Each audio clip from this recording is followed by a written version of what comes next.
السلام عليكم اخواني الكرام، اهلا وسهلا فيكم في قناه اخوكم ابو عمر. هذا الفيديو الاول لنا بشهر رمضان، يا رب ينعاد علينا وعليكم وعلى الامه الاسلاميه بالصحه والبركات ان شاء الله، ويفرج عن اهلنا بغزه امين يا رب العالمين، وينصرون على القوم الظالمين. بهالفيديو شباب رح نحكي عن ميزه رائعه اتاحها برنامج او حساب الهدي. بتعرفوا شباب نحن في سباق ما بين كروت التسوق. كل فترة بيجي كرت بيعطيك ميزة من عنده. حاليا حساب الهدي أخذ نقطة زيادة عن بقية الكروت، اللي هو أتاح فتح حساب الدولار واليورو والذهب ضمن برنامج الهدي. بتعرفوا شباب كان الببارة والإنينال فيهم هالميزة، فتح حساب دولار ويورو، ولكن ما بعرف هي الميزة تعطلت عندهم بسبب خلافات مع البنك المركزي التركي. هلا حاليا شباب ينفرد برنامج الهدي أو حساب الهدي بفتح حساب الدولار واليورو والذهب. بهالفيديو شباب رح نحكي كيفية فتح حساب الدولار واليورو والذهب في حساب الهدي. بتمنى شباب قبل ما نبلش بهذا الفيديو تدعموني بالإعجاب والاشتراك بالقناة وتفعيل زر الجرس حتى يوصلكم كل جديد. خلونا نبدأ على بركة الله، فلنبدأ سويا. طيب شباب، هلا راح اتوجه الى برنامج الهدي. طبعا نحن فتحنا حساب في المرات السابقة. هلا حاليا شباب بضغط على حساب او كرت. حاليا شباب عم يقول لي عندك حساب بالليرة، ما في غيره. ليكوا شباب هي الميزة الجديدة اللي فتحها، يلي هي حساب الدولار واليورو والذهب. راح اضغط على فتح حساب جديد. هلا هون شباب عم يطلب منك ترقية حسابك من اجل فتح حساب الدولار واليورو والذهب، واللي هي عن طريق اتباع هدول الخطوات الثلاثة. خلونا نترجمهم مع بعض نشوف شو المطلوب منا. إذا عمل لك املأ معلوماتك الشخصية، بعدين عمل لك انشئ كلمة مرور جديدة، بعدين قم بالتوقيع على بعض العقود الخاصة. رح اضغط على المتابعة. عم يقول لك بالضغط على زر الموافقة رح تستفيد من كافة الخدمات المصرفية، ورح يصير عندك ايبان لحسابك الجاري بدل من بطاقة مسبقة الدفع. رح اضغط على موافق. هلا هون شباب بشكل اوتوماتيكي نزل لي رقم الهوية وتاريخ الميلاد ورقم تليفوني. المطلوب مني هون شباب بس حط بريدي الالكتروني واوقع على الاتفاقيات الموجودة ادناه. اذا هلا حطيت بريدي الالكتروني. هلا بضغط على اول مربع. هلا بضغط على قرأت ووافقت على العقد. هلا بعلم على المربع الثاني وبضغط على المتابعة. هلا بنطر كود ليجيني برسالة نصية مشان احطه ضمن هذا المستطيل واضغط على المتابعة. هلا عم يسألك شو المنتج البنكي اللي بدك اياه، حساب جاري ام حساب بفائدة، قرض، بيع وشراء العملات الأجنبية ام تحويل الأموال. انا برأيي شباب بس خليك على اول بند واضغط على التالي. هلا هون عم يسألك كم عدد العمليات يلي بتتوقع انك تقوم فيها ضمن حساب الهدي. رح اضغط على اول خيار. إذا هون عم يسألك كم عدد العمليات اللي بتتوقع أن تقوم فيها بالشهر، من 0 إلى 10، من 10 إلى 30. طبعا شباب يقصد بالعملية إيداع، سحب، تحويل، تسوق، هدول اسمهم عمليات بنكية. راح أختار على سبيل المثال من 0 إلى 10 عمليات. هلا بضغط على الخيار الثاني. عم يقول لك انه بهال10 عمليات اللي اخترتها انت قديش يعني متوسط المبلغ اللي يكون فيه. راح اختار انا من 0 إلى 20 ألف ليرة.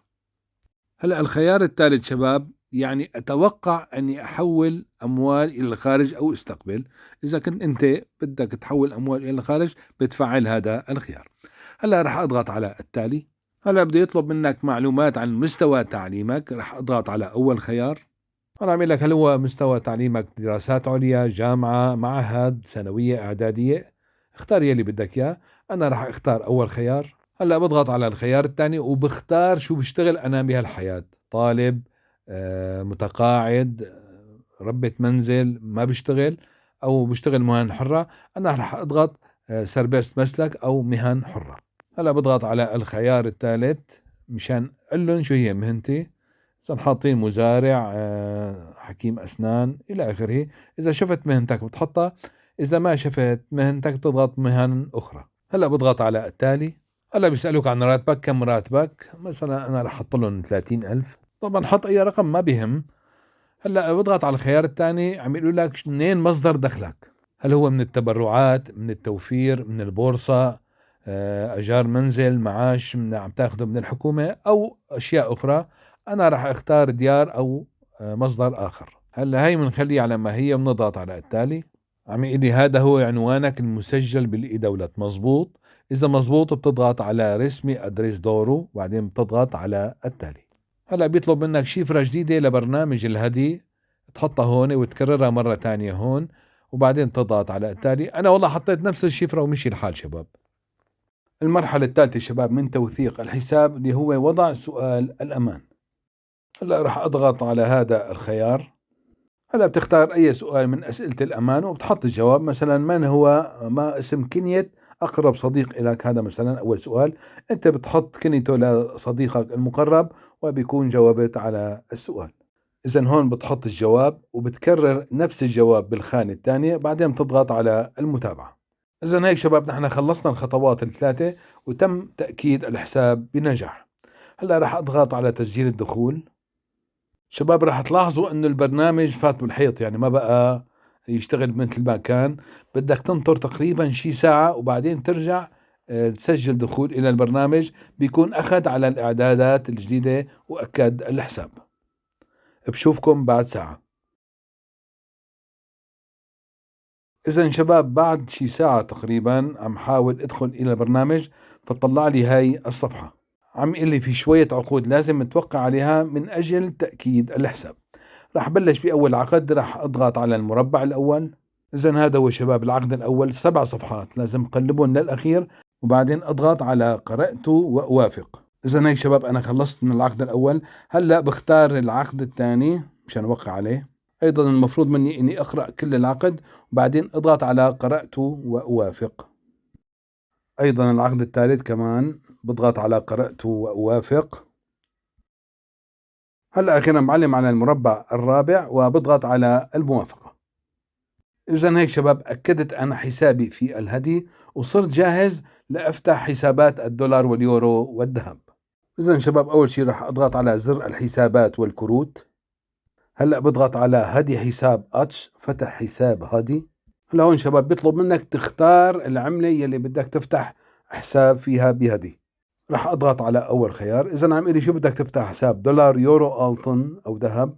اذا راح اختار الدولار اول شيء. بالخانه الثانيه بحط اسم للحساب، وليكن مثلا دولار حسابه حساب الدولار. هلا بعلم على هذا المربع وبضغط على فتح حساب. اذا هيك شباب تم فتح حساب الدولار في هدي.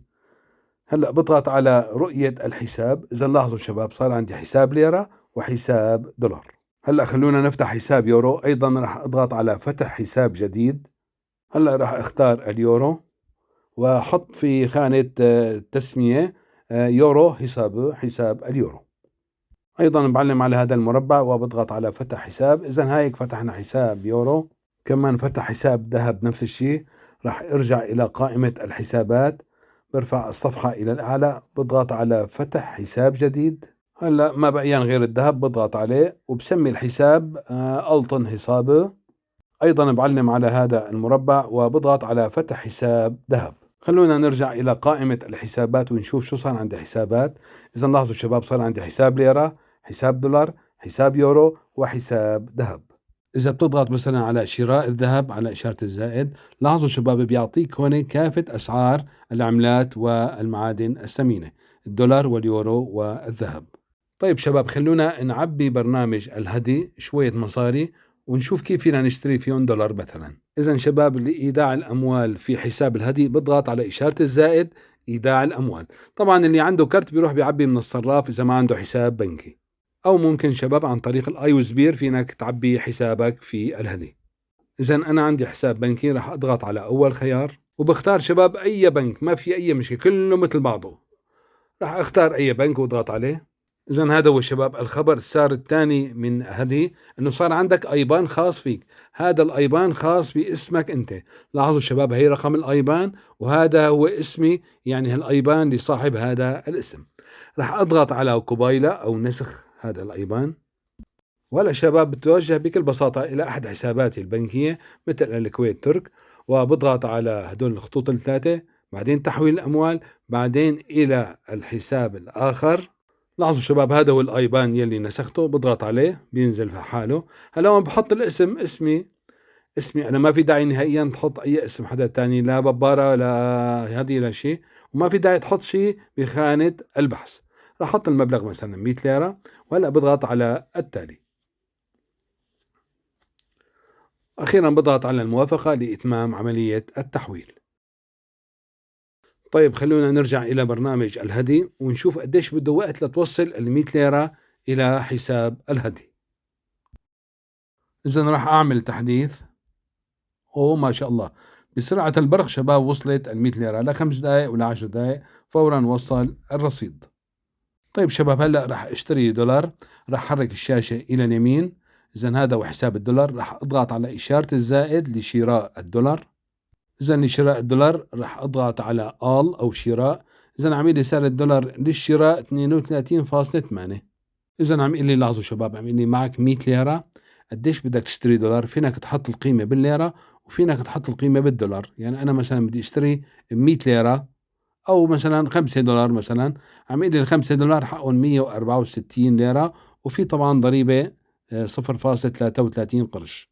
أنا راح اشتري بها 100 ليرة يلي معي دولار. شوف قديش تطلع كام دولار. عم يقول لي بتطلع 3.04 دولار. عم يقول لي الرصيد لا يكفي، يعني لأنه بده 8 قروش زيادة. طيب راح أحط 99 بس مشان جرب كيف بدي اشتري دولار. راح أضغط على أمر الشراء. عم يقول لي أقل شيء لازم يكون معك، أو لازم أمر الشراء يكون 100 ليرة فما فوق، وأنا ما معي هذا الرصيد. معناته لازم أنا أرجع أعبي 100 ليرة تانية. خلوني أعبي 100 ليرة تانية وأرجع لكم. طيب شباب رجعنا لكم بعد ما عبينا 100 ليرة تانية، صار معي 200 ليرة. بنروح على الدولار، بنضغط على إشارة الزائد لشراء الدولار، بنضغط على all أو شراء الدولار. إذا عامل لي معك 200 ليرة، راح اشتري شباب 5 دولار، أبي لي حقهم 164 ليرة و61 قرش، في عمولة 33 قرش. هلأ بضغط على شراء الدولار. إذا هون شباب بتطلع على الوصل بشكل جيد، عم يقول لي عندك 10 ثواني لتقرر الشراء. إذا عم يقول لي بدك تشتري 5 دولار ب 164 ليرة فاصلة 61 قرش، في ضريبة 33 قرش، اجرة المعاملة مجانا. هلأ شباب بضغط على أونايلا للموافقة على شراء الدولار. هون عم يقول لي تجاوزت ال10 ثواني، ما في مشكلة، بضغط على تكرار. هلأ بضغط على شراء الدولار مرة تانية. وهلأ شباب على السريع بنضغط على أونايلا مشان ما ياخذ معي وقت. إذا هلا هيك شباب اشترينا 5 دولار. إذا لاحظوا شباب اشترينا 5 دولار وكان معي 200 ليرة، صار معي هلا حاليا 35 ليرة فاصلة 39 قرش. المميز شباب أيضا بحساب هدي أنه كل حساب نحن فتحناه اليوم له أيبان خاص. أيبان للليرة، راح أضغط على حساب الليرة. إذا هذا هو شباب أيبان الليرة. أخذ الشاشة على اليمين، بضغط على حساب الدولار. إذا هذا هو أيبان الدولار. كمان برجع خطوة إلى الخلف وبحرك الشاشة على اليمين، بضغط على حساب اليورو. إذا هذا هو شباب أيبان اليورو. وأخيرا شباب إذا برجع خطوة إلى الخلف وبروح إلى حساب الذهب وبضغط على حساب الذهب، بيطلع لي أيبان الذهب. طيب شباب خلونا نجرب نرسل هال35 ليرة إلى أحد الأصدقاء عن طريق برنامج الهدي. شو بنسوي؟ إذا رح أضغط على باراجوندر، بعدين الإرسال إلى حساب بنكي. هلا هو شباب محتفظ بالآيبان تبع حسابي بالكويت ترك، بس أنا بدي أرسل إلى أحد الأصدقاء. شو بسوي؟ إذا رح روح إلى الأعلى وأضغط على الإرسال إلى شخص آخر. هلا عمل لك حط لي الآيبان تبعه والاسم بشكل صحيح وكامل، أو إذا في عنده العنوان السهل كمان فينك تحط العنوان السهل. الكولاي أدرس أو العنوان السهل رح تشوفوا الرابط في أعلى الشاشة يلي ما بيعرفوا. هلا بضغط على المتابعة. عمل لي كم المبلغ يلي بدك تبعته، رح ابعت كل المبلغ 35.39 قرش لشوفوا بده ياخذ عمولة ام لا. رح اضغط على المتابعة. اذا هون عم يطلب بدك لشو هي الدفعة، شو الغاية منها، تجارة الكترونية، تسوق. انا رح احطها دفعة شخصية برسال أوديمي. بضغط على التالي. لاحظوا شباب تحويل الاموال بدون اي عمولة. هلا بضغط على الموافقة. إذا عملي تم الإرسال بنجاح. وإذا بدي أنا الديكونت أو الوصل بضغط على هذا الزر مشان الحصول على الوصل. أيضا شباب الميزة الرائعة والجديدة في حساب هدي أنه صار يستقبل الأموال من الحسابات البنكية المختلفة، وخاصة أنه صار عنده أيبان خاص فيه. فقط شباب بتضغط على حساب الليرة وبتنسخ الأيبان وبترسله إلى صاحبك يلي بده يبعث لك مصاري، وبتحط له اسمك وبتطلب منه المبلغ يلي بدك إياه ليحول لك إياه على حسابك في هدي. إذا أنا شباب طلبت 100 ليرة من أحد أصدقائنا، بعثت له الرسالة. هلا نشوف قديش بده وقت ليوصل لي هال 100 ليرة. إذا هو عم يقول لي بعثت لك إياه، خلونا نعمل تحديث. فعلا وصلت ال 100 ليرة شباب بسرعة كتير كبيرة، يعني مو مثل أيام زمان كان يجي التحويل خاصة من الحسابات المختلفة ممكن نطول حتى ربع ساعة. إذا هي شباب ال 100 ليرة يلي أرسل لي إياها أحد الأصدقاء، وهذا وصل الإرسال.